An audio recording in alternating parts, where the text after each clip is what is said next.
Students, once again with the new topics. Actually, already chapter is already over. Question I'll send today. But before we start the next poem, we'll go for some poetic device. These are used because various type of question will be asked in that.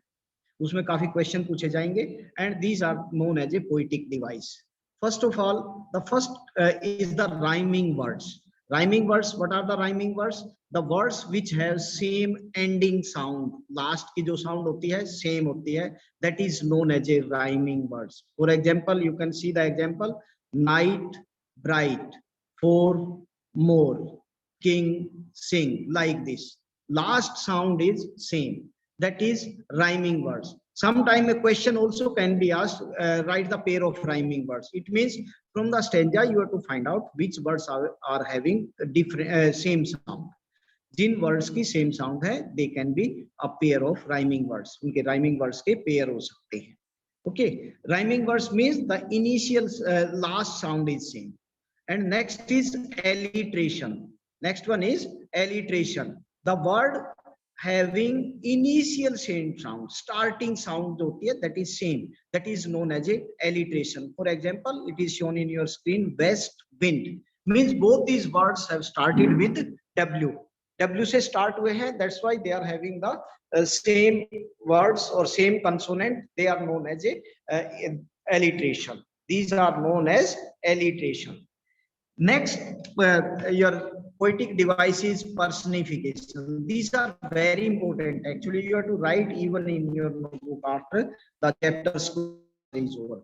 Chapter के question answer complete हो जाते हैं, then you write this one, and then we will go for the poetry section. Personification. Personification, as you I think you might have studied in the personal pronoun and all. There are three types of person: first person, second person, and third person. These are always used for human being. ये हमेशा human being के लिए use करते हैं. But when the same word is used for lifeless object और non living, means the word personal pronoun, when it is used for dead or non living object, we can say it is a personification. It is a personification. Actually, in writing poetry and all, we use different poetic device to create a different effect. अलग अलग effect के लिए these poetic devices are used. So, for example, in the ninth, you might have studied west wind. Wind, in the wind, you might have studied the William Wordsworth had used he in place of wind. He won't stop you, he won't do what you say. These were the words in that poem. उस poem में ये word use किए हुए थे. It means the he, it was used for the wind, whereas wind is a lifeless object. Wind is a he. Normally he we are using for human being. Rather, you can say third person male. Third person male के लिए ही का use करते हैं, but the poet has used for wind. Wind के लिए use किया है, that's why it is known as a personification. इसको पर्सनिफिकेशन कहते हैं. Next one is simile. Simile means the same thing, comparison. Same thing, comparison. when similarity is shown, जब एक समानता दिखाई जाए. For example, even in last lesson it was used, the field was covered as if it is covered with the salt. Field was white as if covered with the salt. The same sentence. It means as and like. If these words are used in poetry part, that is known as simile. उनको simile कहते हैं. For example, he fought like a lion. He fought like a lion. He was a he stood like a mountain.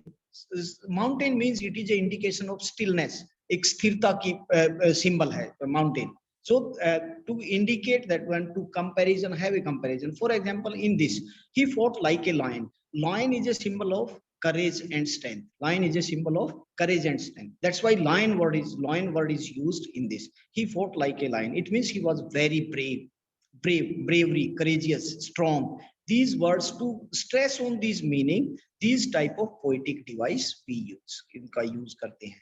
Next is metaphor. Metaphor means it is implied simile. When simile is implied, used. For example, he fought like a lion. We have used word like. But if we can say he was a lion in the fight, he was a lion in the fight, it means it is a metaphor. When it is used object to stress on a meaning, किसी meaning पे stress देने के लिए when we are using some symbol, some physical object, that is known as a metaphor. उसको metaphor बोलते हैं. And the next one is your pun. Pun, it is a word, one word having two different meaning. एक word होता है that is used in the poetry, it has got two different meaning, अलग अलग meaning होते हैं. For example, if the word arms is used in a poem, and it can have two meaning. Arms means part of body, body parts you can say, or it can be used for weapons also. It can be used for weapons also. Next, meter and all, it is not required for you. And the next one is your refrain. Refrain means repetition. Refrain means repetition of line at the end of stanza. For example, at the end of stanza, we try to create a rhythm. एक तरह की लय पैदा करने के लिए in that one we use the same line. We repeat the same line. That is known as a refrain. That is known as a refrain. Okay, these are the poetic device, and one more that is poetic. First of all, poetic devices, these are used only in poetry to create some stress on the particular meaning, or to create a different type of rhythm. किसी तरह का rhythm पैदा करने के लिए these are used. First was rhyming verse having same sound at the end, alliteration, initial same sound, personification, when any dead or non-living object is treated as a living, जब उसको living की तरह treat किया जाता है. Simile, and simile means the similarity is shown, जहां पर समानता हो. Like and as, these words are used. Metaphor means actually implied simile, implied simile, when any physical object, when any materialistic object is used to stress on a particular meaning, एक meaning पे. And next one is the pun. Pun means a one word, same sound having two different meaning. एक ही word होता है, same sound होती है, but it has got two different meaning. For example, arms, body parts, and you can say arms can be used for body parts also, it can be used for weapon also. Okay, these are the poetic device. I'll send this PDF to you, you can note down, but first you have to complete your chapters question that I'll be sending. Okay, now we will go for the poetry section. अब हम थोड़ा poetry section में जाएंगे. Okay.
Okay, this is our first poem now, Dust of Snow.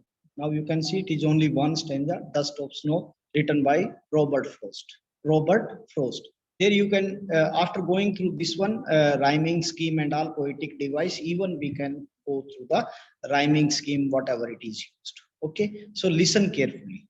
The way a crow swooped down on me, the dust of snow from hemlock tree. The way a crow swooped down on me. Actually, in this poem, the poet was going through the forest. He was going through the forest. Forest के अंदर से जा रहा था, and it was a very dull weather. Weather was very dull because it was snowing. बर्फ पड़ रही थी, and it was very dull. एक नीरस सा दिन था, and he was very unhappy also because his day was lost totally. His day was wasted. And the way a crow swooped down on me, and he was standing under a hemlock tree. एक hemlock tree के नीचे वो खड़े हुए थे, and मतलब it was snowing, बिल्कुल weather was dull, and he was unhappy. But now the way a crow swooped down on me, now he is telling the way a crow swooped down on me. The crow he came and sat on a on hemlock tree and to shook means trembling, kampna, shake his wings and all.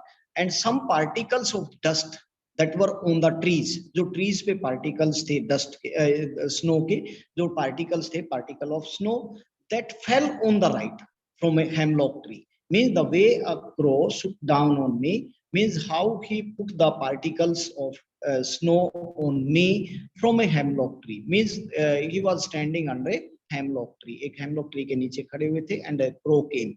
Actually in this poem the poet Robert Frost he has used the crow and hemlock tree is a very poisonous tree होता है and I think no poet is using in the poem में use नहीं करते, but here the poet wants to give some separate message, अलग message देना चाहते हैं, because crow is also not a good bird, इसको भी हम अच्छा नहीं मानते because it is not beautiful and it is not a good मतलब it cannot sing well, एक अच्छा भी गा भी नहीं सकता and it is not a good, it means these are crow is not considered as a auspicious, इसको एक अच्छा bird नहीं मानते हैं, and same is the case with the hemlock tree, but the poet has used all these things in this to create a meaning, to create a different meaning, एक अलग meaning देने के लिए, because whatever the things are there, whether it is bad or good, everything is important in the nature में everything is very important.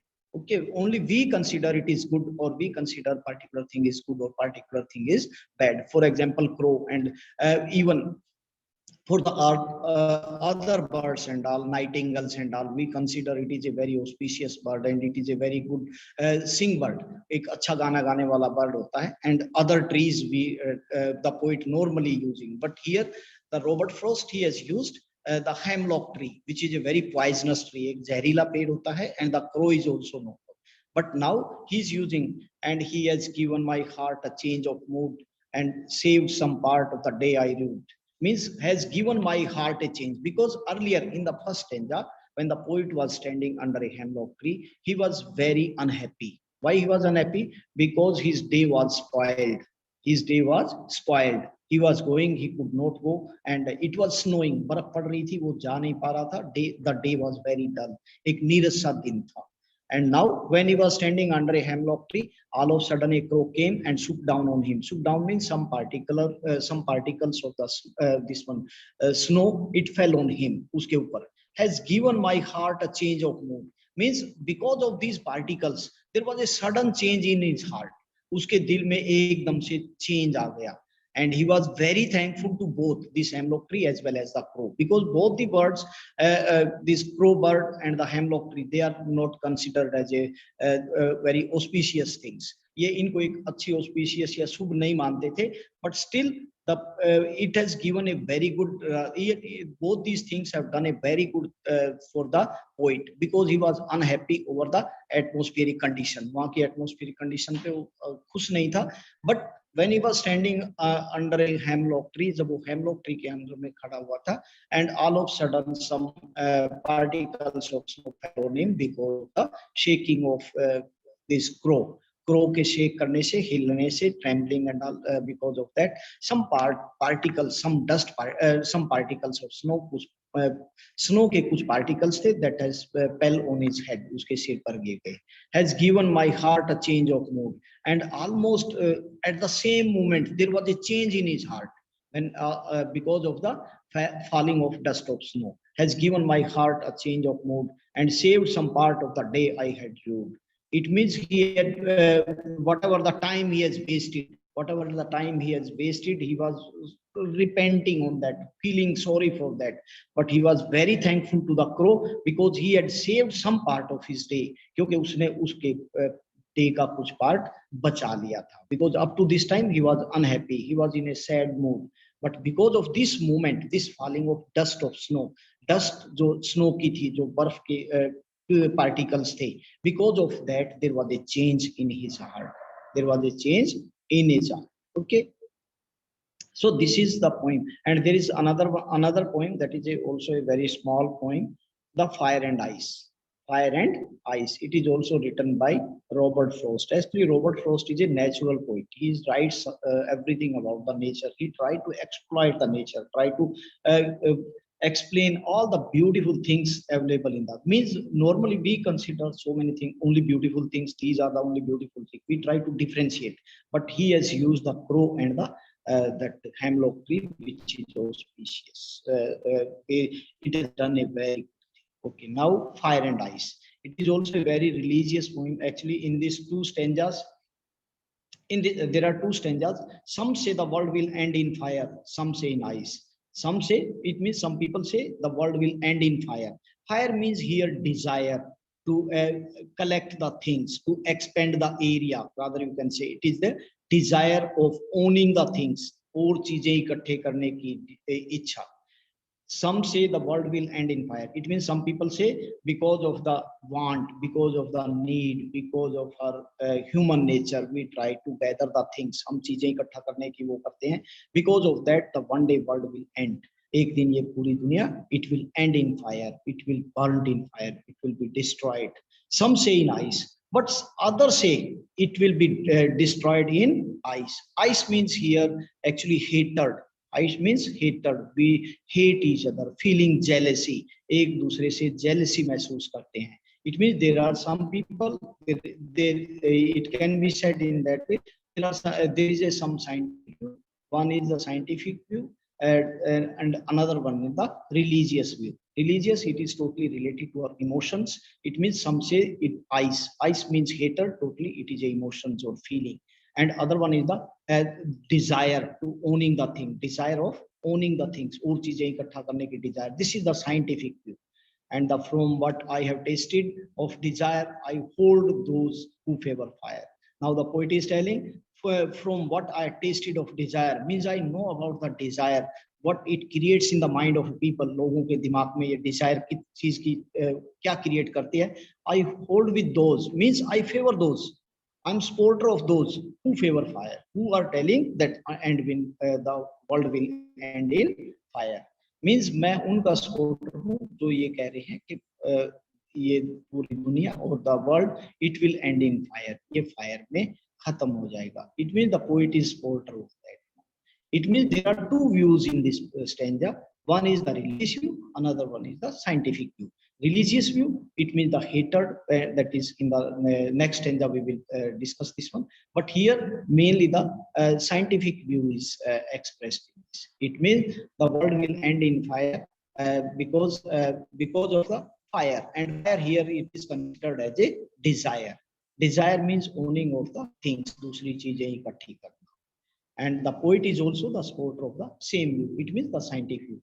But if it had to perish twice, but now the poet is telling if it has to perish twice, means if destruction of this world has to be twice, second time, then I think I know enough of hate. Means I know there is enough of hate among the people. लोगों में एक दूसरे के प्रति नफरत भरी हुई है. To say for that destruction, and we can say for the destruction of this world, इस दुनिया के destruction के लिए, ice is also great and wood spice. Ice is also great. It is also, it can also play very major role, बहुत ही important role play कर सकती है. Ice means here hatred. Ice means hatred. There are only two things you have to remember. One is desire. Fire means desire, that is a scientific view, and ice means hatred. It is a emotional view that is related to our religion. Religious view also you can say. To say that for the destruction, the ice is also great and wood spice. And the poet is telling, if the earth or if this universe has to perish twice, अगर इस universe को दो बार destroy होना है, perish means destruction, perish means destruction, दोबारा destroy होना है. I think I know enough of hate. The poet is telling, I know enough of hate among the people. लोगों के they have got the jealousy for each other. To say that for destruction, ice is also great. He is telling for the destruction of this universe, ice is also great. Ice also can play a very important role, and it would be sufficient. Means there is a sufficient hate available in the people. It is already there in the people. Okay, so these are the two poems, and I'll be sending you the questions as well as this one. So poetic device, if you can say. And the poetic one is the rhyming verse and rhyme scheme. Rhyme scheme, you can understand this one. The words which are having same sound at the end. It means the rhyming verse if you are having at the end of the line. Line ke end mein agar, for example, in the first you say, some say the world will end in fire. some say in ice and ice. So you can write this fire, this one A, and next it is not having the same sign. ये group नहीं है, rhyming words नहीं है in the same, because you have to see the last word of this one, ice. And next is from what I tasted of desire, fire, desire. It means A and A. And ice, ice, fire. Again it is fire, desire. It means the rhyme scheme will be A, B, A, A. Fire, desire, fire, A, A. Okay, in the next line, next stanza, if you can just have a glance over it. What it had to perish twice. Twice means again the same stanza. Twice, hate, ice, great. Now twice is, this is a rhyming words with the ice. It means the first, you have to start with the first alphabet. A, you can write here A. Now hate, B next, because it is not matching with this one, or it is not a rhyming group of words with the first one. ये इसके साथ match नहीं कर रहा है. Hate, hate is matching with the great. A b, hate will be b, again ice twice a, again great it will be b. Means this great and hate they are one pair, and twice ice and again spice, this is also A. Okay, this will be with the first one. Okay, like this is rhyming scheme. This is rhyming scheme of this stanza. Okay, so both these poems, I'll be sending you the questions and answer, how you have to answer. Okay, thank you and have a nice. Okay, that's the end of the